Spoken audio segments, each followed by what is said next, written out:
So good morning students. I think first chapter of thermodynamics will be completed. The next part is thermochemistry. So thermochemistry आपने पढ़ा था thermodynamics. Thermodynamics क्या था कि कोई भी रिएक्शन है उसके ऊपर फिजिकल पे उसकी फिजिकल प्रॉपर्टीज़ का क्या फ़र्क पड़ता है या उसकी फिजिकल प्रॉपर्टीज़ पे एक्सटर्नल फैक्टर्स का क्या फ़र्क पड़ता है. थर्मोकेमिस्ट्री क्या है कि जो थर्मल इक्वेशंस थी, जो फिजिकल इक्वेशंस थी, उनके अंदर क्या केमिस्ट्री इन्वॉल्व हो रही है, दैट इज़ थर्मोकेमिस्ट्री. ठीक है. तो थर्मोकेमिस्ट्री की जहाँ तक डेफिनेशन का सवाल है तो ये क्या होता है कि change in heat during the chemical reaction या change in heat involve during the chemical reaction is known as thermochemistry. कि थर्मोडायनेमिक्स कहाँ से आ रहा है. Thermochemistry is the branch of chemistry which deals with the change in heat या change in enthalpy involve during chemical reaction या involve during any chemical reaction. कि कोई भी केमिकल रिएक्शन हो रही है उस टाइम पे आपकी क्या हीट इन्वॉल्व हो रही है, दैट इज थर्मोकेमिस्ट्री. वो कौन बताता है हमें? थर्मोकेमिस्ट्री.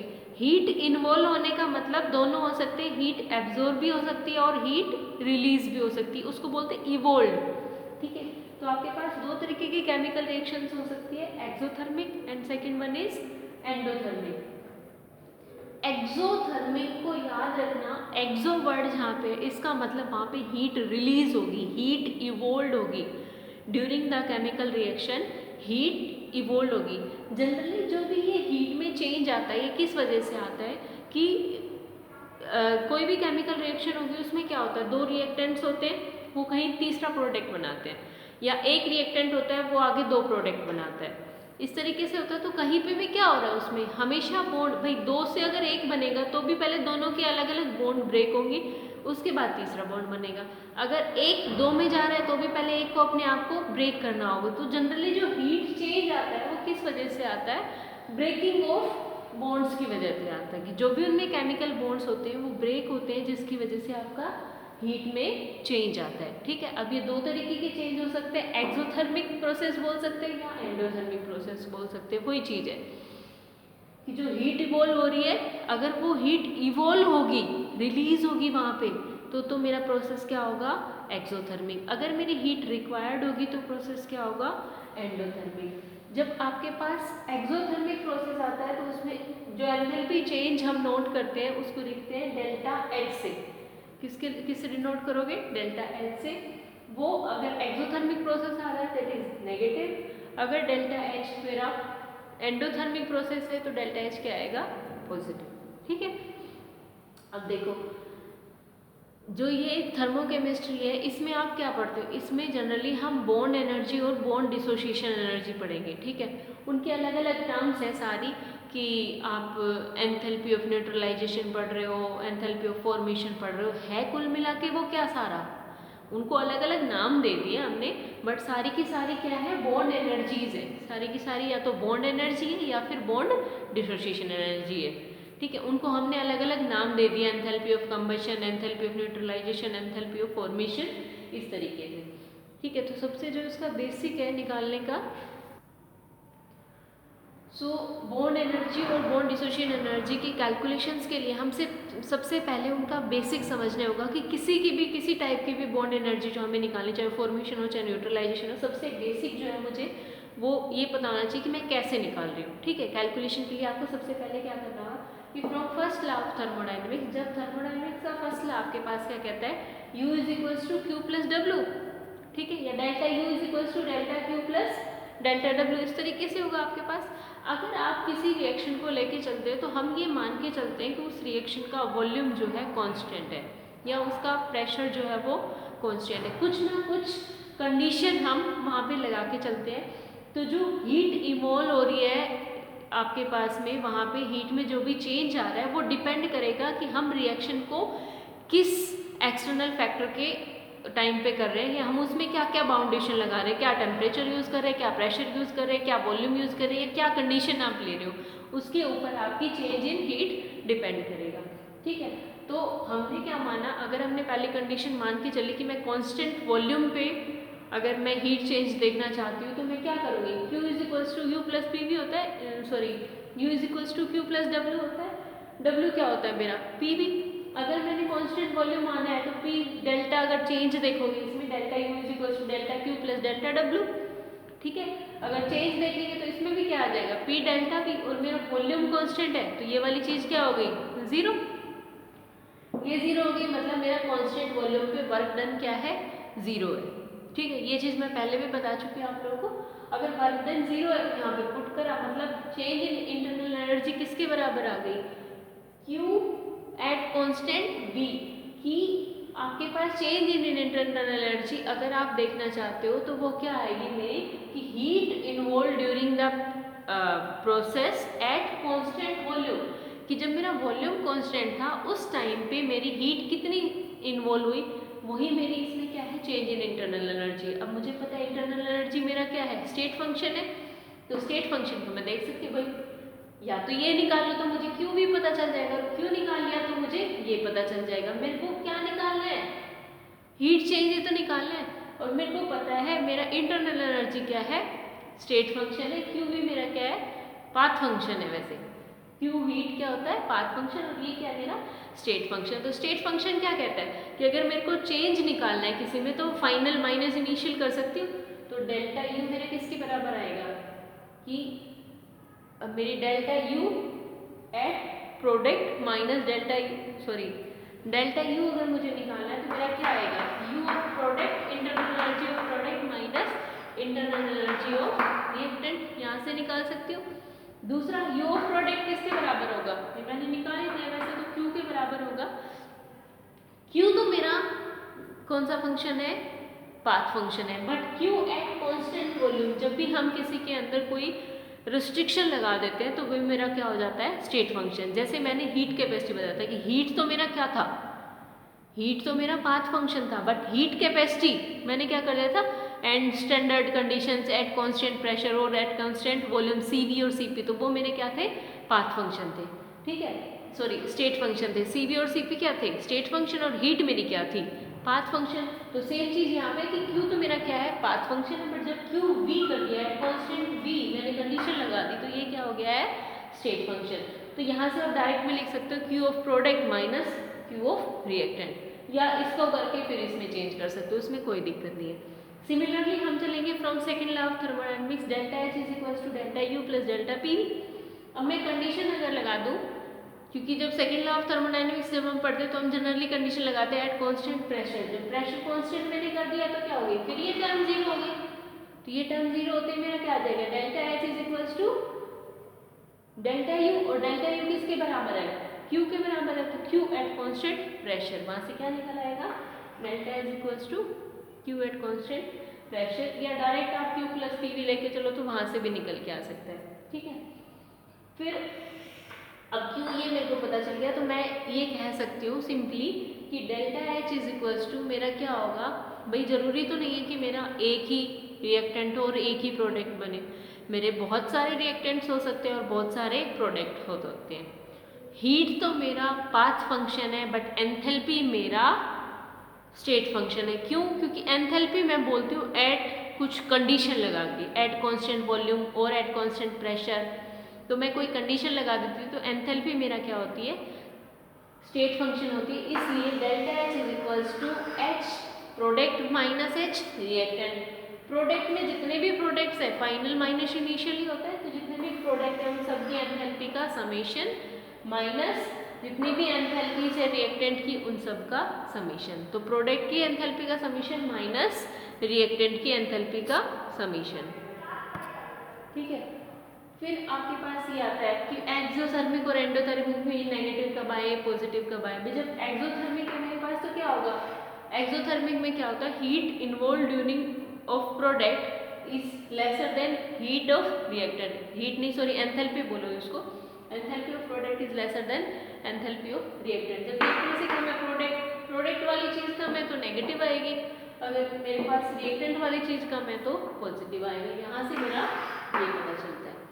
ठीक है, उसके बाद दूसरी चीज़ आती है मेरे पास या एग्जाम्पल्स एक्सोथर्मिक और एंडोथर्मिक के, भाई कोई भी रिएक्शन ले लो जिसमें आपके पास ये वैल्यू नेगेटिव आ रही है दैट इज एक्सोथर्मिक, और ये वाली वैल्यू इसमें पॉजिटिव आ रही है वो एंडोथर्मिक। थर्मोकेमिस्ट्री की कोई भी आप रिएक्शन लिखो, चाहे एंथैल्पी ऑफ न्यूट्रलाइजेशन लिखना है या स्टैंडर्ड एंथैल्पी ऑफ फॉर्मेशन लिखना, कंबशन लिखना, बॉन्ड एनर्जी की कैलकुलेशन लिखना, हेस लॉ प्रूव करना, हर किसी ने एक चीज़ ध्यान रखनी है वो ये कि आप उसको किस फॉर्म में लिख रहे हो, आप उसकी स्टैंडर्ड फॉर्म लिख रहे हो, उसकी कौन सी फॉर्म लिख रहे हो, ठीक है, वो चीज़ें, और इनकी यूनिट विद साइन, ठीक है, जब भी न्यूमेरिकल करो साइन का भी ध्यान, यूनिट का भी ध्यान, और इनकी फॉर्म का भी, गैसियस है, लिक्विड है, सॉलिड है, ये हर रिएक्टेंट और हर प्रोडक्ट के ब्रैकेट में आपको लिखना है, तभी आपको इसके मार्क्स मिलेंगे, अदरवाइज इसके मार्क्स नहीं मिलेंगे, ठीक है।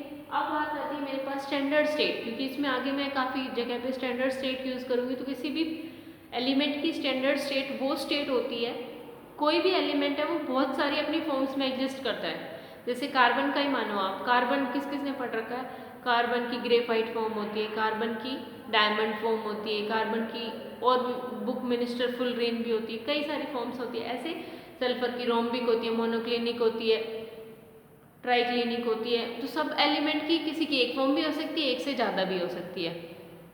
तो most stable form of an element at 1 atmospheric pressure and 298.15 kelvin temperature, कि 1 एटमॉस्फेरिक प्रेशर और room temperature that is 25 degree centigrade के ऊपर उस एलिमेंट की कौन सी फॉर्म सबसे ज़्यादा स्टेबल है, वही उसकी क्या होती है, स्टैंडर्ड स्टेट होती है। जनरली एलिमेंट्स की जो स्टैंडर्ड स्टेट होती है उसकी मोलर एंथैल्पी के अगर जो स्टैंडर्ड स्टेट होती है हम उसको नोट से रिप्रेजेंट करते हैं, उसके ऊपर गोला बना के नोट डेल्टा एच नोट ऊपर लगा देते हैं अगर वो उसकी स्टैंडर्ड स्टेट है, ठीक है। अब इसके नीचे एम अगर लिख दिया तो मतलब ये मोलर एंथैल्पी, स्टैंडर्ड स्टेट की मोलर एंथैल्पी की बात कर रहा है, तो मोलर एंथैल्पी 1 मोल की जो एंथैल्पी होगी स्टैंडर्ड स्टेट पे हर एलिमेंट की 0 होती है। ये कंडीशन याद रखनी है आपको कि हर एलिमेंट की every element have standard molar enthalpy equals to 0, हर एलिमेंट की स्टैंडर्ड मोलर एंथैल्पी क्या होती है, 0 होती है। 1 मोल की एंथैल्पी इन स्टैंडर्ड फॉर्म वाले की 0 होगी, बाकी किसी की 0 नहीं होती है, हो भी सकती है और नहीं भी, वो उनकी वैल्यूज होती है, वो डिपेंड करती है, ठीक है। तो आपको अगर नॉर्मल निकालना है तो डेल्टा एच ऑफ रिएक्शन आपको निकालना है, स्टैंडर्ड की फॉर्म में आ गया तो naught equals to delta H naught of product, standard enthalpy of product minus standard enthalpy of reactant. Example अगर लेके चलते हो तो फॉर्मेशन ऑफ CO2 का लिख सकते हो, carbon graphite form plus oxygen in gaseous form, CO2 gaseous form में बना रहा है, तो इसमें क्या होगा आपके पास ग्रेफाइट फॉर्म जो कार्बन की होती है वो स्टैंडर्ड फॉर्म होती है, ठीक है। तो इसकी जब डेल्टा एच फॉर्मेशन इसकी निकालोगे कार्बन की दैट इज 0, क्योंकि मोलर है 1 मोल ही है, ऑक्सीजन है, ऑक्सीजन की भी क्या है O2 की फॉर्म में एग्जिस्ट करता है 1 मोलिक्यूल 1 मोल ऑक्सीजन का, तो ये भी क्या है गैसियस फॉर्म में एग्जिस्ट करती है ऑक्सीजन स्टैंडर्ड स्टेट पे, तो इसकी भी मोलर एंथैल्पी 0 है। CO2 बन रहा है तो मुझे उसकी निकालनी है, तो डेल्टा एच ऑफ रिएक्शन क्या आएगा मेरा, delta H of product minus delta H of reactant, इनके समीशन तो माइनस हो जाएगा, ये 0 हो गया, ये 0 हो गया, तो किसके पास बच गया delta H of CO2, delta H naught of CO2 के बराबर मेरा क्या आ गई, change in standard enthalpy of a reaction is equals to change in standard enthalpy of CO2, ठीक है। Now the next one is standard enthalpy of formation. मैंने standard state of element बता दिया, उसके बाद आता है स्टैंडर्ड एंथैल्पी ऑफ फॉर्मेशन क्या होता है। तो देखो ये क्या है, चेंज इन एंथैल्पी और फॉर्मेशन के लिए बीच में क्या लिख दिया मैंने F। अगर स्टैंडर्ड एंथैल्पी ऑफ फॉर्मेशन की बात करते हैं तो ऊपर क्या जाएगा, स्टैंडर्ड के लिए नॉट, चेंज इन एंथैल्पी के लिए डेल्टा एच और फॉर्मेशन तो F। तो डेल्टा एच एफ नॉट क्या होता है मेरे पास में, standard enthalpy, change in standard enthalpy की जो डेफिनेशन आएगी वो क्या आएगी, it is the change in enthalpy for 1 mole of a substance, या it is the enthalpy involve during formation of 1 mole of a substance at standard state, और standard state क्या है, 1 एटमॉस्फेरिक प्रेशर और 298 kelvin. तो heat change involved during the formation of 1 mole of a substance at standard state is known as delta HF naught या enthalpy of formation या standard enthalpy of formation. Exactly word क्या होगा, is known as standard enthalpy of formation. It is the heat change involve या heat change involve during formation of 1 mole of a substance at standard conditions of temperature and pressure. ठीक है, तो generally जो ये होता है कि आपके पास डेल्टा HF नोट जो एंथैल्पी ऑफ फॉर्मेशन किसी सब्सटेंस के लिए नेगेटिव आ सकती है, किसी के लिए पॉजिटिव आ सकती है, मतलब दोनों ही प्रोसेस हो सकते हैं, ये एक्सोथर्मिक भी और एंडोथर्मिक भी। नेक्स्ट आता है आपके पास, इनके एग्जांपल्स आप बुक से देख सकते हो, कोई बहुत बड़ी बात नहीं, किसी भी बुक में आपके पास कोई भी एग्जांपल आपको मिल जाए। जनरली इनके न्यूमेरिकल निकालने आएंगे, न्यूमेरिकल के लिए आपको इनकी डेफिनेशन पढ़ा होनी चाहिए। अगर आप इनकी डेफिनेशन को ढंग से लेके चलते हो कि मुझे सारी फॉर्म्स को स्टैंडर्ड फॉर्म में लेना है और किसके लिए निकालना है, मुझे 1 मोल बनाना है किसी भी सब्सटेंस का। जैसे कि मेरे पास लिख दो मैं H2 + I2 it forms to HI।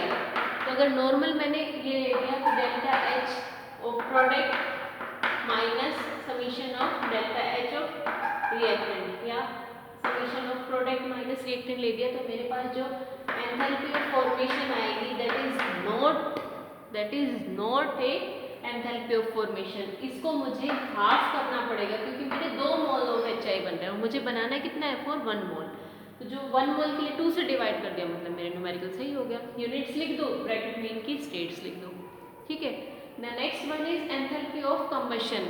Standard enthalpy of combustion क्या होता है कि it is the change in enthalpy involved when 1 mole of a compound is completely burned with adequate amount या requisite amount of oxygen to form product in standard state. इसमें condition क्या है कि oxygen की एक पर्टिकुलर अमाउंट आपको दे रखी है, रिक्विजिट अमाउंट जितनी आपको चाहिए उतनी आप ऑक्सीजन यूज कर सकते हो। जो प्रोडक्ट बन रहा है वो किस फॉर्म में जाना चाहिए, स्टैंडर्ड स्टेट में। कि उसकी स्टैंडर्ड स्टेट क्या है, कार्बन जो मेरे को बनाना है वो या CO2 कार्बन प्लस ऑक्सीजन या H2 + I2 मैंने 2HI बनाया, तो HI मेरा किस फॉर्म में होता है, HI की जो स्टैंडर्ड फॉर्म होती है वो मेरे हिसाब से शायद लिक्विड स्टेट होती है। तो ये अगर गैसियस में है तो गैसियस में नहीं आएगा, गैसियस से मेरे को लिक्विड में करना पड़ेगा। अगर ये स्टैंडर्ड स्टेट इसकी गैसियस होती है, ये आपको पता होना चाहिए। सबकी स्टैंडर्ड फॉर्म्स आपकी बुक में नोट कर रखी होगी, इसकी स्टैंडर्ड फॉर्म ये होती है, इसकी जो जनरली आपकी यूज में आती है कि किसकी, जैसे CO2 अगर बनाया तो CO2 को मेरे को गैसियस फॉर्म में लेके आना है।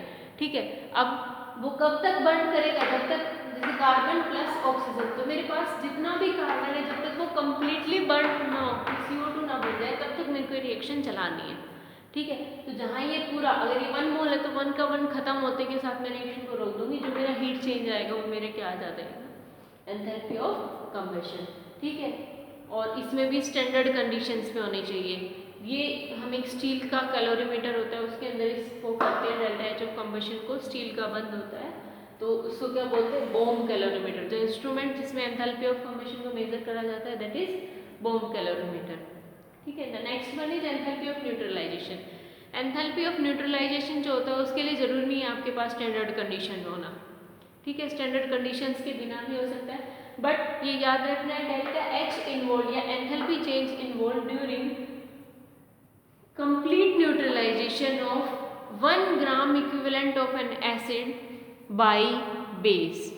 कंप्लीट न्यूट्रलाइजेशन होना है किसका, या तो 1 ग्राम इक्विवेलेंट ऑफ एसिड का बाय एनी बेस, और वाइस वर्सा। वाइस वर्सा का मतलब ये हो गया, और 1 gram equivalent of an base by any acid, और 1 mole of an acid by base, और 1 mole of an base by any acid, और इसके अलावा क्या आ सकता है कि 1 mole of H+ ion by 1 mole of OH by OH minus. उसमें कितने OH आयन माइनस यूज हो रहे हैं वो तो एक फिक्स नहीं है, बट हमें या तो एक H+ के लिए करना है या एक OH माइनस के लिए, या एक एसिड के लिए एक बेस के लिए। चाहे अब आपके पास मोल हो चाहे ग्राम इक्विवेलेंट हो, वो आप ले सकते हो, क्योंकि एसिड से जनरली हम 1 मोल को 1 ग्राम इक्विवेलेंट के बराबर या 1 H+ आयन के लिए बराबर इसलिए रख रहे हैं क्योंकि 1 मोल ऑफ एसिड से मेरे पास 1 H+ आयन निकलता है, 1 मोल ऑफ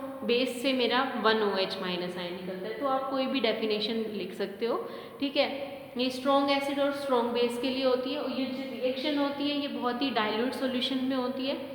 और आपके पास जो हीट इन्वॉल्व होती है for 1 mole of an acid bye any base, अगर वो एसिड जो जिसका मैं एंथैल्पी ऑफ न्यूट्रलाइजेशन चेक कर रही हूँ, अगर मैं वो स्टार्टिंग में ही वीक ले लेती हूँ कि वीक एसिड की एंथैल्पी ऑफ न्यूट्रलाइजेशन चेक करना है, तो वही उसकी एंथैल्पी ऑफ आयोनाइजेशन हो जाता है, वही उसकी क्या हो जाती है, एंथैल्पी ऑफ आयोनाइजेशन। जनरली जो आपके पास किसी भी स्ट्रॉन्ग एसिड स्ट्रॉन्ग बेस का लोगे तो 1 मोल ऑफ HCl की जब एंथैल्पी ऑफ न्यूट्रलाइजेशन मेजर करोगे दैट इज -57.32 किलो जूल पर मोल, -57.3 किलो जूल होती है।